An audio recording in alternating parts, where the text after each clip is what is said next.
My name is 𝙆𝙚𝙩𝙪𝙗𝙞 and I am a law student. Today, I shall give you a brief introduction on our topic entitled Monarchy versus Democracy Inside the Malaysian Political Turmoil.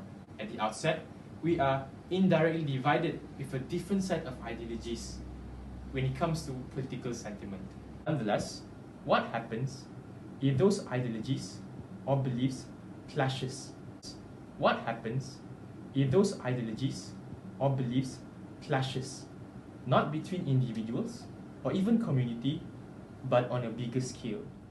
Before the fall of Pakatan Harapan government, there was an unpleasant relationship between the previous ruling government and the monarchy, especially the infamous and prideful Johor royal family. This begs the question, can a monarch bear animosity towards the government of the day that is responsible for the day-to-day administration of the country, contrary to the monarch itself, which only acts as a symbol and possesses limited power enshrined in our federal constitution?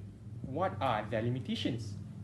And to what extent can they act as the symbol of Malaya pride?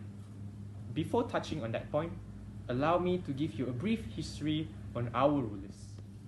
If you paid attention in your history class, our land was once governed by the British. Their governance had weakened the monarchy's influence by stripping away all their powers. Their only role was only to protect the sanctity of Islam and their citizens. When the British eventually granted Malaya independence, the status of Malay rulers would go on to be enshrined in the federal constitution. Be that as it may, my colleague will elaborate further on this topic. Thank you. Hi. Constitutional monarchy is unlike absolute monarchy because the ruler's power is clearly defined and limited by the state and federal constitution. The Yang di-Pertuan Agong or YDPA only has power in his discretion in appointing a prime minister, refraining himself from giving consent to a request for the dissolution of parliament, and to summon a meeting of the conference of rulers at any time. For instance, the YDPA cannot, on its own will, dissolve the parliament without an advice from the prime minister, even if there is an imminent political crisis that threatens to topple a democratically elected government.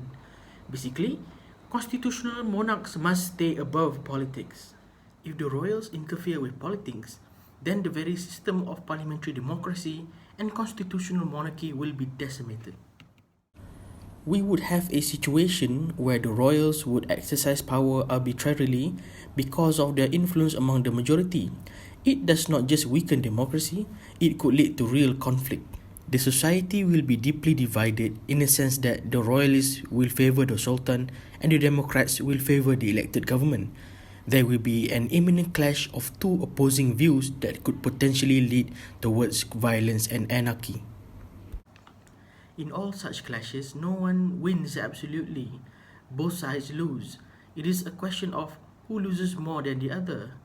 But ultimately, it is Malaysia's loss eventually. Now, we'll be looking at the transition of the administration system from absolute monarch during British colonial era to constitutional monarch.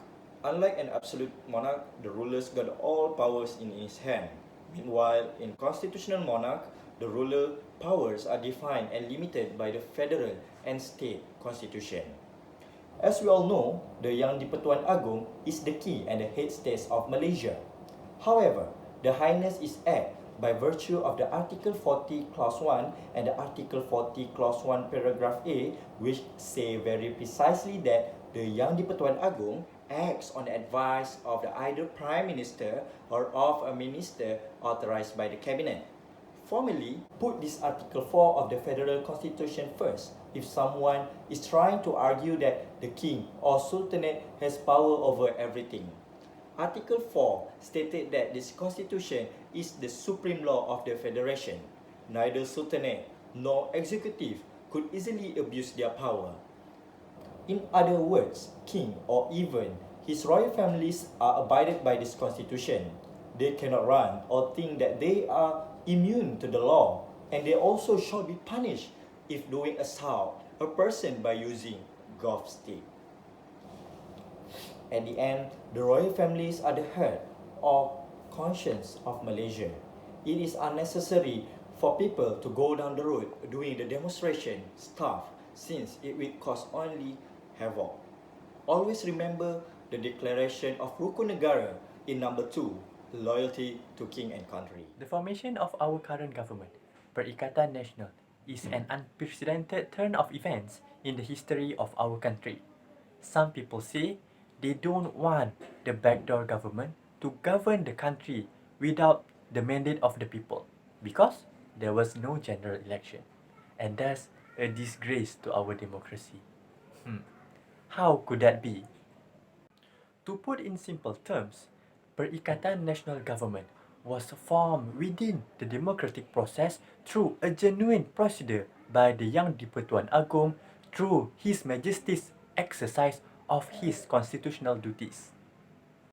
Under our system of parliamentary democracy, when the Prime Minister resigns, every member of his cabinet must resign as well to pave way for a new Prime Minister and new cabinet member.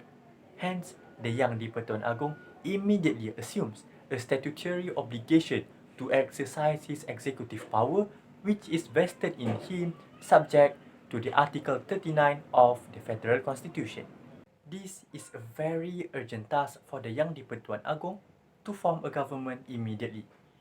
His Majesty then formed a judgment that Tan Sri Muhyiddin Yassin is likely to command the confidence of the majority in the parliament members, hence appointed him as the new Prime Minister.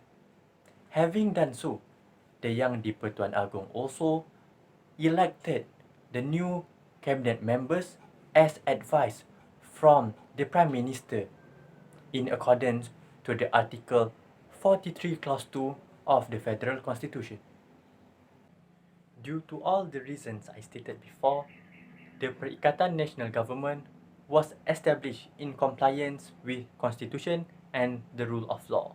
The term of backdoor government should be changed to legal backdoor government for better understanding within the public. Hence, democracy as it exists in this country, whether we like it or not, was correctly at play here. Allow me to conclude with the monarch. Despite of many events that took place before, but still the monarch being the central point of our historical and sociological development to our country. It is absolutely unfair to blame Yang di-Pertuan Agong for what happened. There are multifactorial schemes that need to be observed because political agenda is inextricably complicated story. It is true that everyone has the right to vote, including the monarch. Article 119 of the Federal Constitution does not exclude the monarch from exercising the right to vote. On the other hand, I am the view to contend that it is proper for the monarch to not affiliate with any political camp, as this may disrupt their image as the guardian of the nation. Besides, the monarch ought to execute their constitutional duty independently and non-partisan to any political camp. As mirror image, let us have a look on how the Superior Court judges conduct, where they can be dismissed if they show affiliation or affiliate with any political camp just for the sake of principle that pronounce let justice be done to heaven fall. In fact, same goes to monarch, who is bound by the law. He cannot go beyond what being stated in the law. In a nutshell, for me, I would say the Yang di-Pertuan Agong had done the best with his pearl of wisdom to end the political turmoil, what more during the global crisis of COVID-19 pandemic. With that, thank you.